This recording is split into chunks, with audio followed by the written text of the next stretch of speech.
Welcome everyone. My name is Wendy Denue. I am a registered nurse and have just taken on the role of care coordinator here in our local community center facility. Thank you for coming to today's presentation.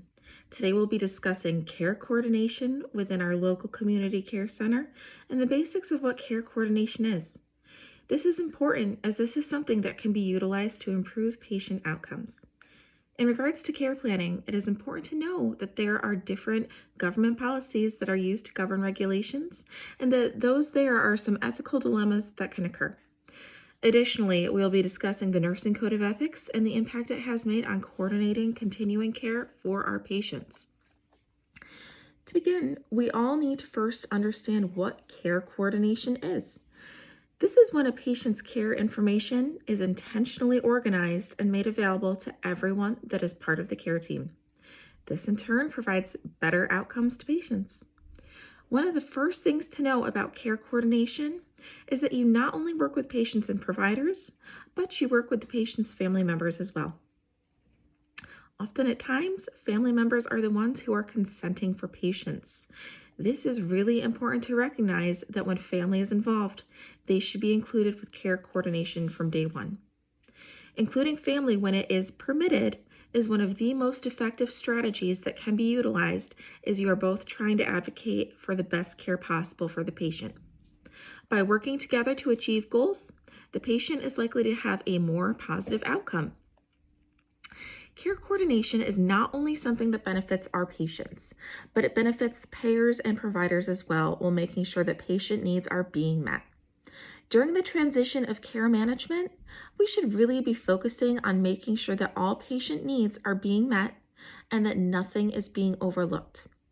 Being thorough and making sure that something we deem as minute is essential to providing a smooth transition of care management to our patients. Some of the tasks that we utilize in care coordination can help patients with a large variety of tasks that are needed for the best patient outcome. Care coordination can help patients with things such as medication assistance, setting up in-home care, assessing a patient needs and goals, and providing community resources. These are all aspects of healthcare that are needed throughout the various life stages. While most people think of care coordination as a service to the elderly, care coordination is something that can and is used also with children and the non-geriatric population. As change is occurring for the patients and their families and being managed by a care coordinator, we need to recognize that whether our patients in our community care facility are children or geriatric, we have the opportunity to provide patient-centered care and ultimately provide a positive experience for patients and their families. There are aspects of care coordination that can be difficult to navigate and can create ethical issues at times.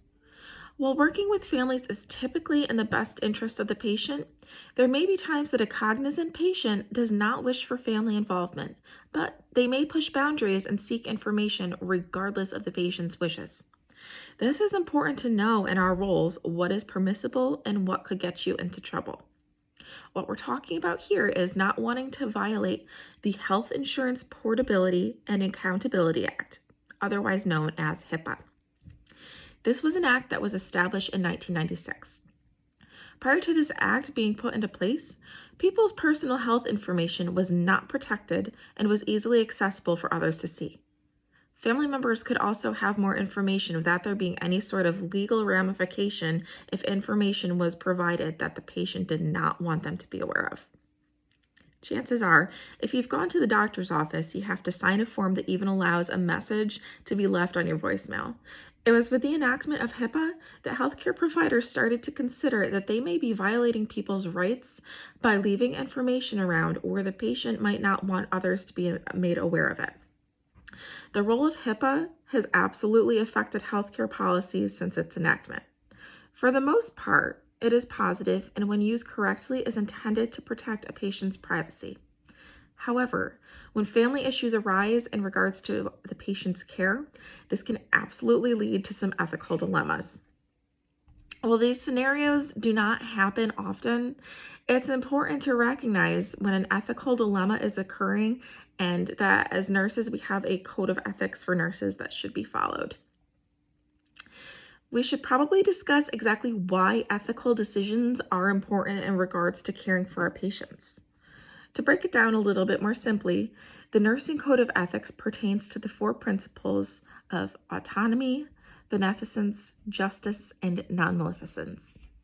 It's believed that these were created in 1893 and at the time were referred to as the Nightingale Pledge. It wasn't until the 1950s when the American Nurses Association officially listed these 4 key points as the Nursing Code of Ethics. The Code of Ethics is something that is well known to all nurses. Nurses do take an oath to do no harm, and this is one of the 4 components to the Code of Ethics. It's referred to as non-maleficence. The other key component is autonomy. This is recognizing that patients have a right to make their own decisions.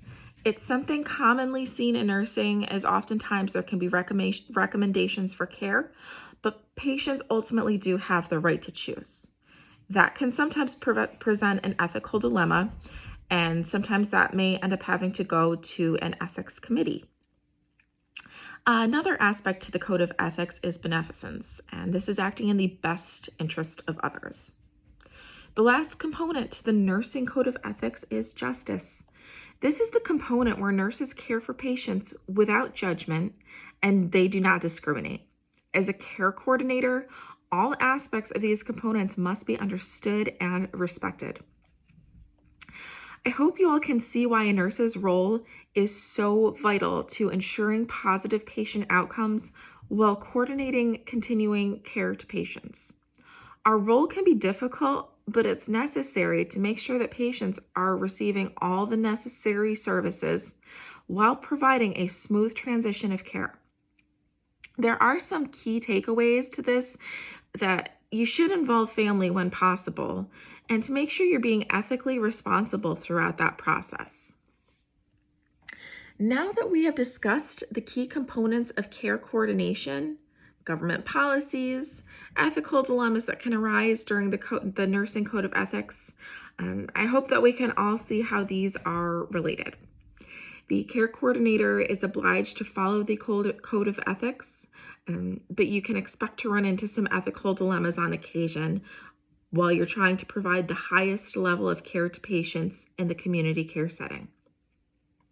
While it can be difficult to navigate, our patients deserve the highest level of care, and we must all do our best to make sure that they are receiving that best care possible that we are able to provide. I thank you all for attending today's presentation, and please let me know if you have any further questions. Thank you.